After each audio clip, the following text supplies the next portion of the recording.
Eyeball ಒಳಗ ಅದು ಕಲರ್ನ ಇರುತ್ತೆ, ಅದು ಕೆಂಪಿಗೆ ಇರುವುದಿಲ್ಲ. ಯಾವಾಗ ನಮ್ಮ ದೃಷ್ಟಿ ಹೆಚ್ಚು ಎದರ ಮೇಲೆ ಹೋಗ್ತದೆ ಅಂತಂದ್ರೆ ಕರೆ ಕಲರ್ ಇರುವಂತ ವಸ್ತುಗಳ ಮೇಲೆ ನಮ್ಮ ಹೆಚ್ಚು ಕಾನ್ಸಂಟ್ರೇಷನ್ ಹೋಗುತ್ತೆ. ಯಾವಾಗ ನೀವು ಇಲ್ಲಿ ನೋಡಿ, ಚೇರು ಕರಿ ಕಲರ್ ಇರ್ತವೆ, ಬಸ್ಸಿಗೂ ಕರಿ ಕಲರ್ ಇರ್ತವೆ, ಮ್ಯಾಟು ಕರಿ ಕಲರ್ ಇರ್ತವೆ, ಮೊಬೈಲು ಬ್ಲ್ಯಾಕ್ ಬೋರ್ಡ್ ಕರಿ ಕಲರ್ ಇರ್ತವೆ, ಮೈಕು ಡಕ್ಕು ಸ್ಪೀಕರ್ ಎಲ್ಲವೂ ಕರಿ ಕಲರ್ ಇರ್ತವೆ. ಯಾಕಂತಂದ್ರೆ ನಿಮ್ಮ ಹೆಚ್ಚು ಕಾನ್ಸಂಟ್ರೇಷನ್ ಈ ಕಡೆ ಬರ್ತದೆ ಅನ್ನೋ ಸಲುವಾಗಿನೇ ಕರಿ ಬಣ್ಣ ಇರ್ತವೆ. ಅದಕ್ಕೆ ಒಂದು ಉದಾಹರಣೆ ಹೇಳ್ತೀನಿ ನಿಮಗೆ. ಇಡೀ ಜಗತ್ತಿನಲ್ಲಿ ಒಂದು ಆಟವನ್ನ ಆಡ್ತಾರೆ. ಈಗ ನೀವು ಯಾವ್ದು ಮ್ಯಾಚ್ ನಡೀತಾ ಇದೀಗ? IPL ಮ್ಯಾಚ್ ನಡೀತಾ ಇದೆ. ನೀವು ನೋಡಿರಿಲ್ಲಮ್ಮ? ಯಾರ ನೋಡ್ತಿರಿಲ್ಲ? ಹೆಚ್ಚು ಈ ಜಗತ್ತಿನಲ್ಲಿ ಕ್ರಿಕೆಟ್ ಆಡಿದಾನೆ ಒಬ್ಬ ಮನುಷ್ಯ. ಆತ ಯಾರು ಅಂತಂದ್ರೆ ಹೆಚ್ಚು ರನ್ ಗಳಿಸಿದಾನೆ. ಯಾರ ಆತ?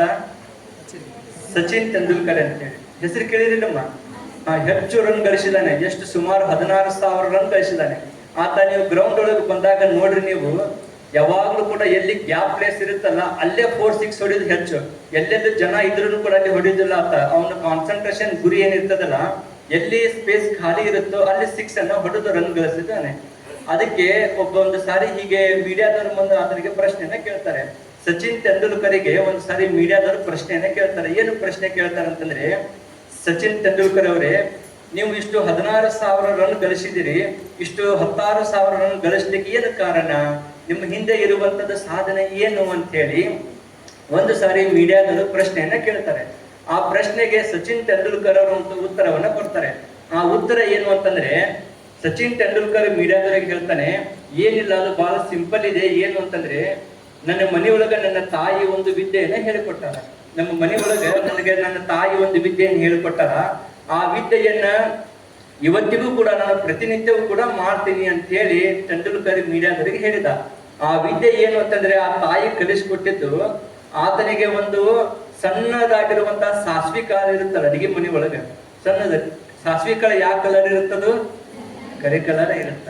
ಆ ಕರಿ ಕಲರ್ ಆಗಿರುವಂತಹ ಸಾಸ್ವಿ ಕಾಳನ್ನ ಒಂದು ಟೇಬಲ್ ಮೇಲ್ಗಡೆ ಇಡುವುದನ್ನ ಇಟ್ಟು ತೆಂಡೂಲ್ಕರ್ ಅವರ ಪ್ರತಿನಿತ್ಯವೂ ಕೂಡ 45 ನಿಮಿಷ ಅದನ್ನ ಏಕಚಿತ್ತದಿಂದ ನೋಡ್ತಾ ಇದ್ದ. ಯಾರು? ತೆಂಡೂಲ್ಕರ್ ಅವರು.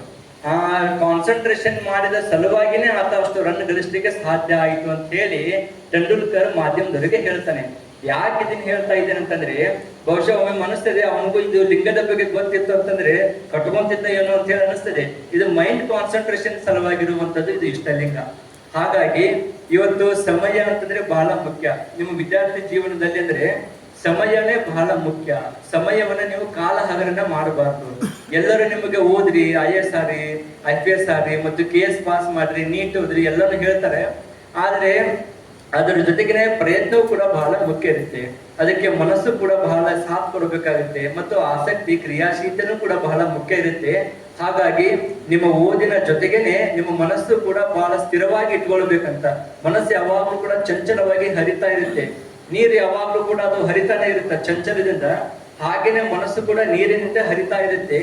ಆ ಹರಿಯುವಂತ ಮನಸ್ಸು ನೀರು ಆಗಬಾರ್ದು ಅಂತಂದ್ರೆ, ಮನಸ್ಸು ಸ್ಥಿರ ಆಗಬೇಕಾಗಿತ್ತು ಅಂತಂದ್ರೆ ಅದಕ್ಕೊಂದು ದೃಷ್ಟಿ ಬೇಕಾಗ್ತದೆ.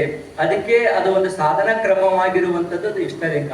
ಹಾಗಾಗಿ ಇವತ್ತು ತಾವೆಲ್ಲರೂ ಸಮಯ ಅಂತಂದ್ರೆ ಬಹಳ ಬಹುದೊಡ್ಡವಾಗಿರುವಂತ ಅಮೂಲ್ಯವಾಗಿರುವಂತ ಸಮಯ. ನೀವು ಈ ಸಮಯದಲ್ಲಿ ಹೆಚ್ಚು ಓದಬೇಕಾಗ್ತದೆ, ಬರಹ ಬೇಕಾಗ್ತದೆ, ಅಧ್ಯಯನ ಬೇಕಾಗುತ್ತೆ, ಇವೆಲ್ಲವೂ ಕೂಡ ಬೇಕಾಗ್ತದೆ. ಅವರು ಎಷ್ಟು ಸಾಧನೆ ಮಾಡ್ಲಿಕ್ಕೆ ಏನು ಕಾರಣ ಅಂತಂದ್ರೆ, ನೀವು ಎಷ್ಟು ಗಂಟೆ ಮಲಗ್ತೀರಿ? ರಾತ್ರಿ 10ರಿಂದ 6 ಗಂಟೆ ತನಕ ಮಲಗ್ತೀರಿ, ಹೌದಿಲ್ಲ? ನಿಜ ಹೌದಲ್ಲ? ಇವ್ರು ಎಷ್ಟು ಗಂಟೆ ಮಲಗ್ತಾರಂದ್ರೆ ಪ್ರತಿನಿತ್ಯವೂ ಕೂಡ ಕೇವಲ 2 ತಾಸು ಮಲಗ್ತಾರಷ್ಟೇ. ಬರೀ 2 ಗಂಟೆ. ಅಮ್ಮ ಅಂತೀರಿ ನೀವೆಲ್ಲರೂ. ಅವ್ರು ಕೇವಲ 2 ಗಂಟೆ ಮಲಗ್ತಾರೆ. ಅದಕ್ಕಾಗಿ ಇಷ್ಟೆಲ್ಲವೂ ಸಾಧ್ಯ ಮಾಡ್ಲಿಕ್ಕೆ ಸಾಧ್ಯ ಇದೆ. ಅದಕ್ಕಾಗಿ ನೀವೆಲ್ಲರೂ ರಾತ್ರಿ ಬೇಗ ಮಲಗಬೇಕು, ಬೇಗ ಎದ್ದೇಳಬೇಕು, ಅದು ಬಹಳ ಮುಖ್ಯ. ಹಾಗಾಗಿ ಸಮಯದ ಕುರಿತು 1 ನಿಮಿಷ ಹೇಳಿ ಮಾತನ್ನ ಮುಗಿಸ್ತೀನಿ. ಒಂದು ವರ್ಷದ ಸಮಯ ಎಷ್ಟು ಮಹತ್ವ ಇರುತ್ತೆ ಅಂತಂದ್ರೆ, ಒಂದು ವರ್ಷದ ಸಮಯ ಒಂದು ವರ್ಷದ ಸಮಯ ಎಷ್ಟು ಅಮೂಲ್ಯವಾಗಿರ್ತದೆ ಅಂತಂದ್ರೆ, ವಿದ್ಯಾರ್ಥಿ ಫೇಲ್ ಆಗಿರ್ತಾನಲ್ಲ ಪರೀಕ್ಷೆ ಒಳಗೆ, PUC ಸೆಕೆಂಡ್ ಇಯರ್ ಸೈನ್ಸ್ ಯಾರು ಫೇಲ್ ಆಗಿರ್ತಾರಲ್ಲ ಆ ವಿದ್ಯಾರ್ಥಿಗೆ 1 ವರ್ಷದ ಸಮಯ ಬೆಲೆ ಗೊತ್ತಾಗುತ್ತಂತ. ಯಾಕಂತಂದ್ರೆ 6 ವಿಷಯ ಒಳಗೆ 1 ಸಬ್ಜೆಕ್ಟ್ ಫೇಲ್ ಆದಂತಂದ್ರೆ ಮತ್ತೆ 1 ವರ್ಷ ಕಾಯ್ಕೊಂತ ಕುಂದಿರ್ಬೇಕಲ್ಲ, ಅದು ಸಮಯದ ಮಹತ್ವ. ಇನ್ನು ತಿಂಗಳ ಮಹತ್ವ ಆಗಬೇಕಾಗಿತ್ತು ಅಂತಂದ್ರೆ, ಒಬ್ಬ ತಾಯಿ 8ನೇ ತಿಂಗಳು ಗರ್ಭಾವಸ್ಥೆಯಲ್ಲಿ ಇರ್ತಾರಲ್ಲ, ಆ ತಾಯಿಗೆ ಸಮಯದ ಮಹತ್ವ ಗೊತ್ತಾಗುತ್ತೆ. ಆ 8ನೇ ತಿಂಗಳು ಅಂತಂದ್ರೆ ಒಂದು ತಿಂಗಳ ಮಹತ್ವ ಏನಿರುತ್ತಲ್ಲ, ಆ ತಾಯಿಗೆ ತ್ರಾಸು, ನೋವು, ಕಷ್ಟ, ಸಮಸ್ಯೆ ಇವೆಲ್ಲವೂ ಕೂಡ ತಾಯಿಗೆ ಅರಿವಾಗುತ್ತೆ. ಹಾಗಾಗಿ ಒಂದು ತಿಂಗಳ ಸಮಸ್ಯೆ, ಸಮಯದ ಮಹತ್ವ ಆ ಗರ್ಭ ಧರಿಸಿರುವಂತ ತಾಯಿಗೆ ಗೊತ್ತಿರುತ್ತೆ. ಇನ್ನು ಒಂದು ವಾರದ ಮಹತ್ವ ಗೊತ್ತಾಗ್ಬೇಕಾಗಿತ್ತು ಅಂತಂದ್ರೆ, ಒಂದು ವಾರ ಪತ್ರಿಕೆ ಸಂಪಾದಕರು ಅಂತೇಳಿ ನಾವು ಕರಿತೀವಲ್ಲ, ಇಲ್ಲಿ ಪ್ರೆಸ್ ರಿಪೋರ್ಟರ್ ಕುಂತಿದ್ರು ಹೋಗಿದಾರ ಅವರು ಒಂದು ವಾರದ ಸಮಯ ಗೊತ್ತಾಗುತ್ತಂತ. ಅವರು ಒಂದು ವಾರದೊಳಗೆ ಸಬ್ಜೆಕ್ಟ್ ನ ಹಗಲು ರಾತ್ರಿ ಓಡಾಡಿಕೊಂಡು ಸಮಯದನ್ನ ಅದಕ್ಕೆ ಡೆಡಿಕೇಟೆಡ್ ಮಾಡಿ ಹಗಲು ರಾತ್ರಿ ಶ್ರಮ ಪಟ್ಟು ಓಡಾಡಿಕೊಂಡು ಅದನ್ನ ಕಲೆಕ್ಟ್ ಮಾಡ್ಬೇಕು. ಅವರು ಎದಕ್ಕೆ ಸಂಪಾದನೆನ ಮಾಡ್ಬೇಕು ಒಂದು ವಾರದ ಪತ್ರಿಕೆಗೆ. ಹಾಗಾಗಿ ಅವರಿಗೆ ಹೆಚ್ಚು ಸಮಯ ಎಲ್ಲಿ ಇಟ್ಟಿರ್ತಾರೆ ಅಂತಂದ್ರೆ ವಾರ ಪತ್ರಿಕೆಗಳ ಕೇಳಬೇಕು. ಇನ್ನು ಒಂದು ದಿನದ ಸಮಯ ಮಹತ್ವ ಗೊತ್ತಾಗ್ಬೇಕಾಗಿತ್ತು ಅಂತಂದ್ರೆ, ದಿನಗೂಲಿಕಾರ ಕೆಲಸ ಮಾಡ್ತಿರ್ತಾರಲ್ಲ ಕಾರ್ಮಿಕರು, ಬೆಳಿಗ್ಗಿಂದ ಸಂಜೆವರೆಗೂ ದುಡಿದು ಆ 300 ರೂಪಾಯಿನೋ 500 ರೂಪಾಯಿನೋ ಬಂದಿರುವಂತ ಪಗಾರದಲ್ಲಿ ಜೀವನವನ್ನ ಯಾರು ನಡೆಸ್ತಾ ಇರ್ತಾರಲ್ಲ, ಅಂತಹ ಮನುಷ್ಯರಿಗೆ ಹೋಗಿ ಕೇಳಿ ನೀವು ಒಂದು ದಿನದ ಸಮಯ ಮಹತ್ವ ಆತ ಹೇಳ್ತಾನೆ.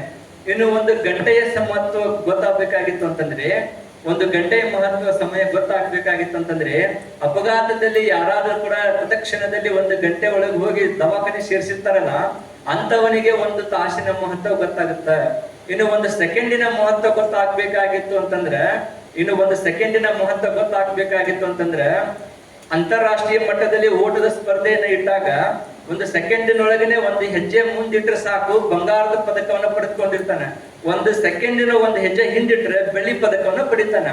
ಅಂತಹ ಮನುಷ್ಯನಿಗೆ ಹೋಗಿ ಕೇಳಿ ನೀವು ಒಂದು ಸೆಕೆಂಡಿನ ಮಹತ್ವದ ಸಮಯವನ್ನ ಹೇಳ್ತಾನೆ. ಅದಕ್ಕೆ ಸಮಯ ಅಂತಂದ್ರೆ ಎಷ್ಟು ಅಮೂಲ್ಯವಾಗಿರುವಂತದ್ದು ಇರುತ್ತೆ. ಹಾಗಾಗಿ ಅಂತಹ ಅಮೂಲ್ಯವಾಗಿರುವಂತಹ ಸಮಯವನ್ನ ನೀವು ವ್ಯರ್ಥ ಮಾಡದೇನೆ ಪ್ರತಿನಿತ್ಯ ಕೂಡ ನಿಮ್ಮ ಓದು, ಬರಹ, ಅಧ್ಯಯನ ಹೆಚ್ಚು ನಿಮ್ಮ ಆಸಕ್ತಿ ಇರಬೇಕಾಗ್ತದೆ. ಹಾಗಾಗಿ ನಿಮ್ಮ ಭವಿಷ್ಯ ಉಜ್ವಲವಾಗಲಿ ಅಂತೇಳಿ ಹಾರೈಸಿ ನಮ್ಮ ಮಾತುಗಳನ್ನು ಮುಗಿಸ್ತೇನೆ. ಸರ್ವರಿಗೂ ಶರಣಾರ್ಥಿ.